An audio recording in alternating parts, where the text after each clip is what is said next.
I'm Betty. Welcome to my kitchen.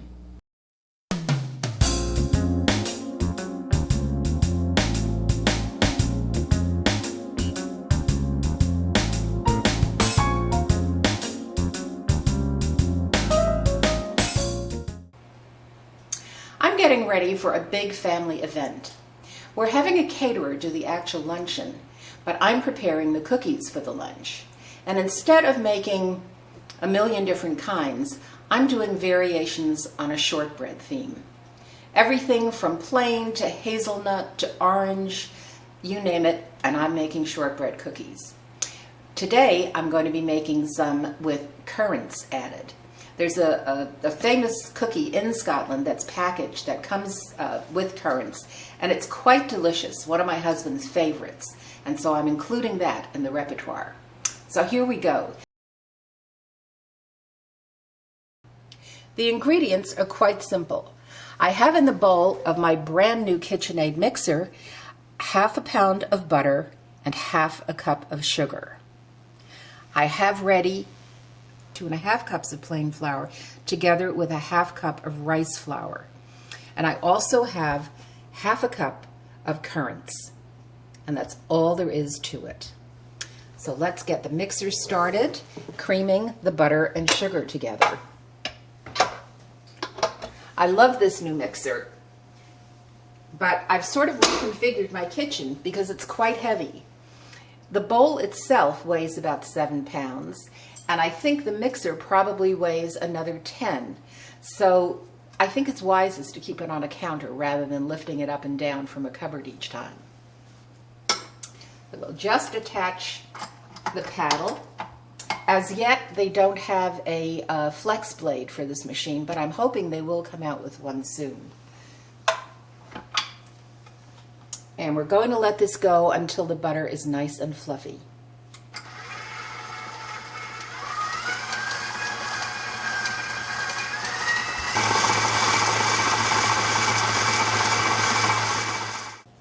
Now, because I don't have the flex blade on this, I do have to stop and scrape the bowl down.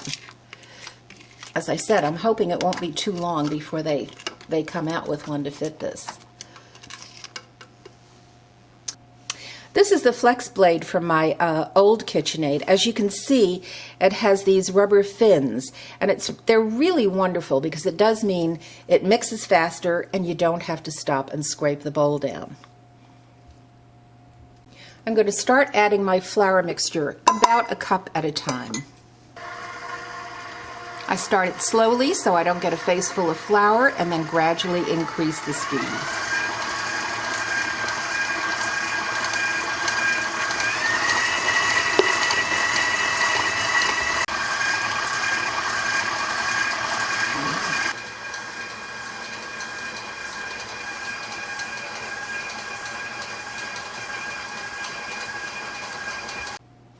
I'm going to mix in the last of the flour, and once that's fully incorporated, I'll add the ingredient that I'm mixing in to this batch, which is some lovely currants.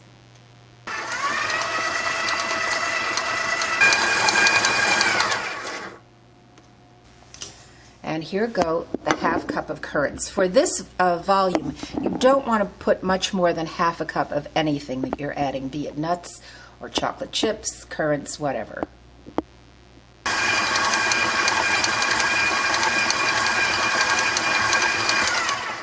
And that looks good. Now, I've also got my cooling racks ready. I've got a spatula ready to lift the cookies from the cookie sheet. I've got my cookie sheets lined with parchment paper, and my oven is preheated, so I'm pretty much all set to go. I'm going to be rolling these cookies out and cutting them because I want a fairly small cookie and I want a lot of them.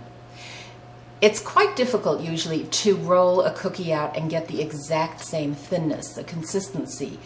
So I have found the greatest help for that. These rubber rings. They come in a set and they go all the way from 3/8 of an inch down to 1/16. You just put them on your rolling pin. This size happens to be 1/4 inch, and they just pop right on. Make sure they're straight, that there are no folds, And as you'll see, it really helps get that uniform thickness. I've got my little spatula ready for when I want to transfer the cookies to my cookie sheet. I've got some wax paper to help me in the rolling process, and I've got my cutter. I'm using a fluted cutter this time, but you could use plain, and these are about 2 inches in diameter.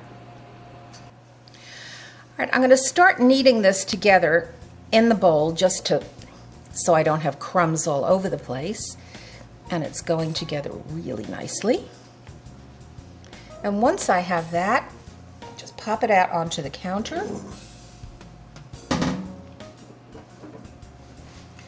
and knead it a little bit with my hands.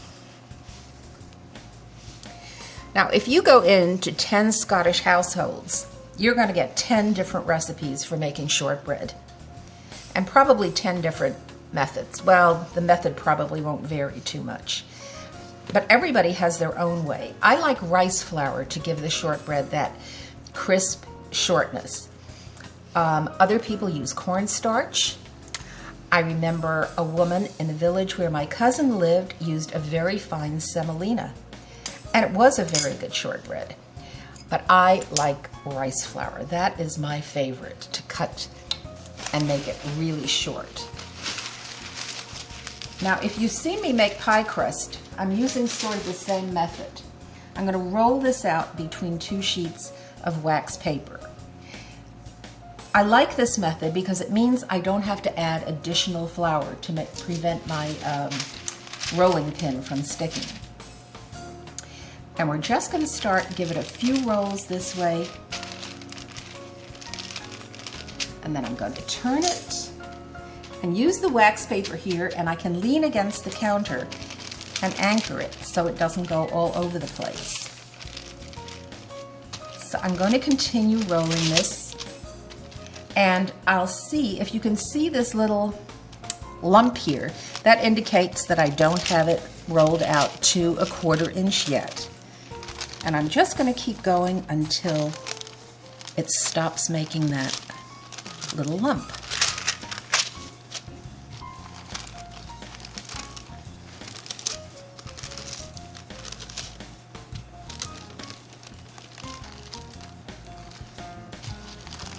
And you could see all those currants sitting there, and it really makes for a delicious, buttery, short cookie.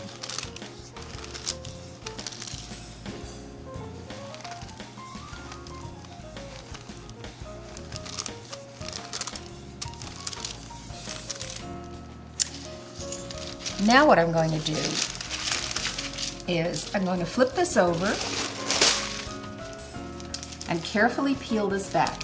You don't want to pull it up like this. You want to get it flat and pull it like this. It causes the least amount of resistance against your dough, and it won't pull up little bits of it. I'm going to flip it back again.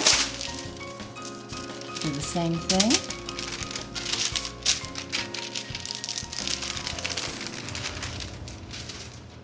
And now I'm ready to start cutting out my cookies. Although this is plastic, it's very sharp and it works really well. Just push down.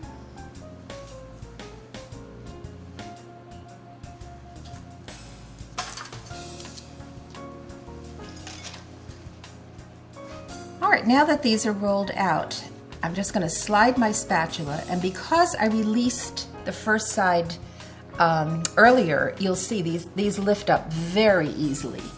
I'm just going to place them on my cookie sheet.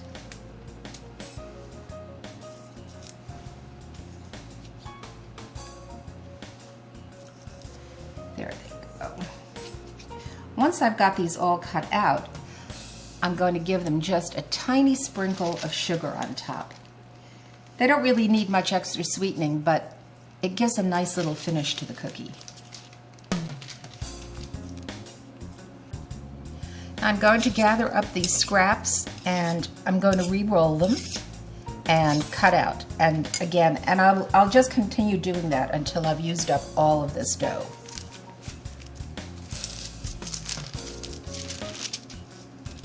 I have my first tray ready to go in the oven, And just before I put them in, I'm going to give them a tiny sprinkle of sugar. And I do mean tiny. It just gives a very pretty finish to the top of the cookie. A little sparkle.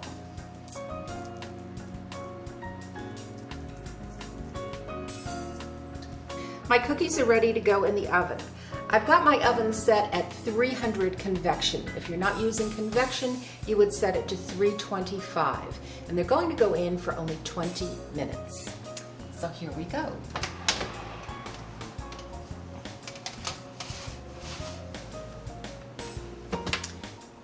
And we'll set the timer for 20 minutes. My first tray of cookies is all ready to come out. And I can see they're just starting to brown very slightly, which is exactly what I want. There they are, perfect shortbread cookies. I'm just going to put them over on the stove here to cool for a few minutes, and then I'll transfer them to my cooling racks.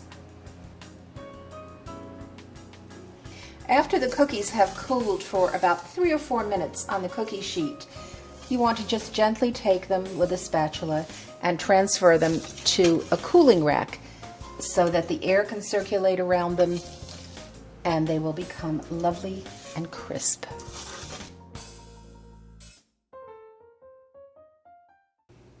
When we left, I had just finished baking my shortbread cookies with currants. And these are the shortbread cookies with currants right at the end. And I've made several others. I've made some with very finely chopped hazelnuts, and they have a filling of Nutella, which complements the hazelnut really well. These are a plain shortbread cookie with no addition, and they're sandwiched with raspberry jam. These have very finely chopped crystallized ginger in them, and I thought apricot jam, let's see if you can see that in there, would go well with that.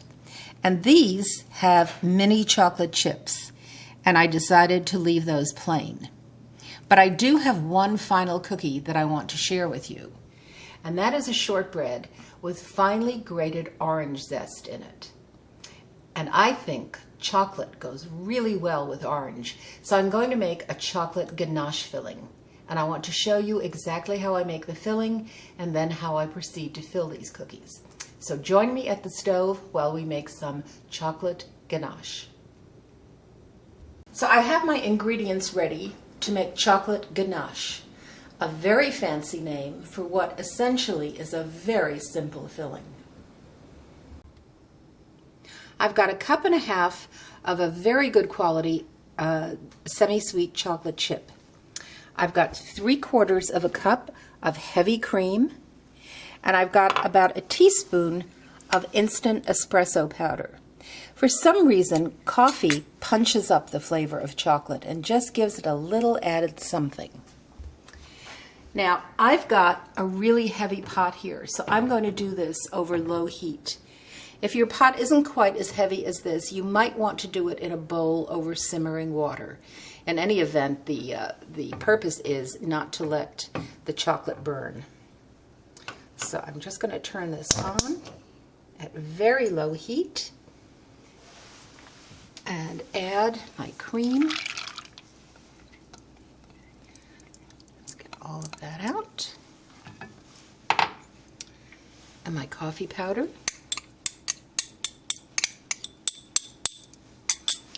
And I'm just going to stir this until the chocolate melts. Because I'm doing it at low heat, it's going to take a little while. But better that than burned chocolate. You can see the chocolate is starting to melt nicely into the cream.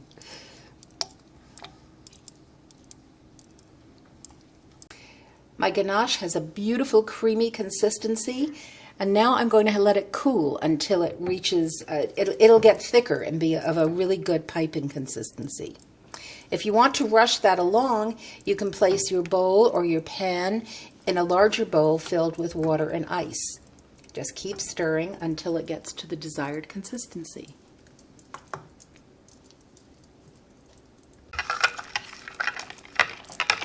I'm stirring this over an ice and water bath because I want to speed the cooling process. And you'll find that it starts to really chill, so what you want to do is take the pot out and really stir it until you've got it nice and smooth again.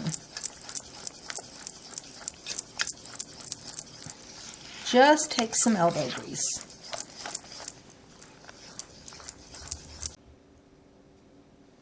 My ganache is at a nice piping texture. You can see, not too runny, but not too thick. So I have ready a plain piping bag, which I've inserted into a glass because it makes it easy to fill. Now, if you don't have a piping bag for this, you certainly could put it in a heavy-duty plastic bag and just snip a corner off. There are no fancy piping techniques involved in this. So I'm just going to scoop this into my bag.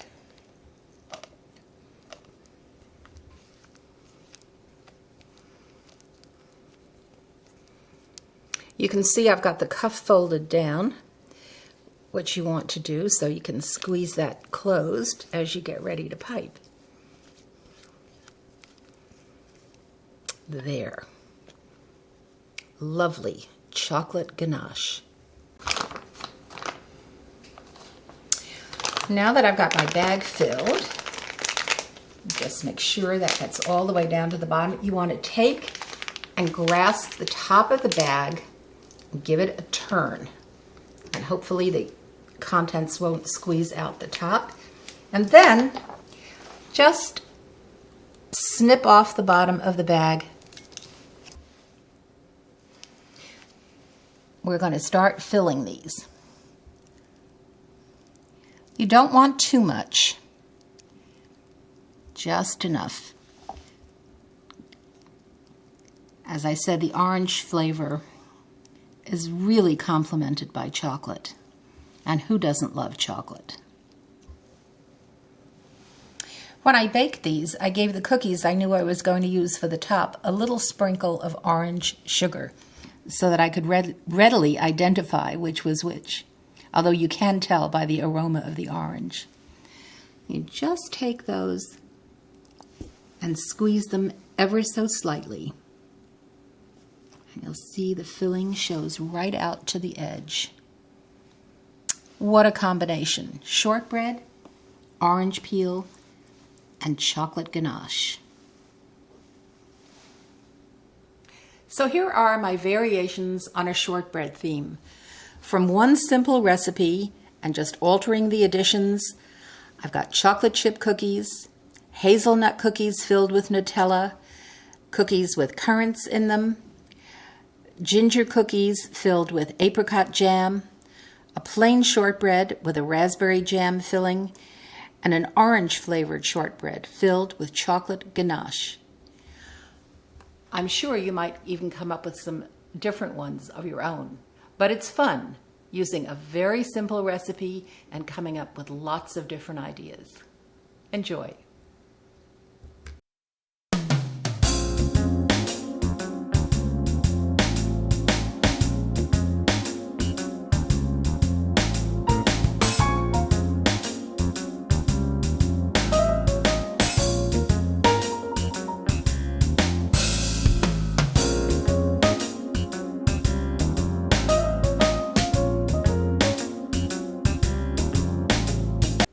For more recipes and information, please visit my website at bettyskitchenfare.com.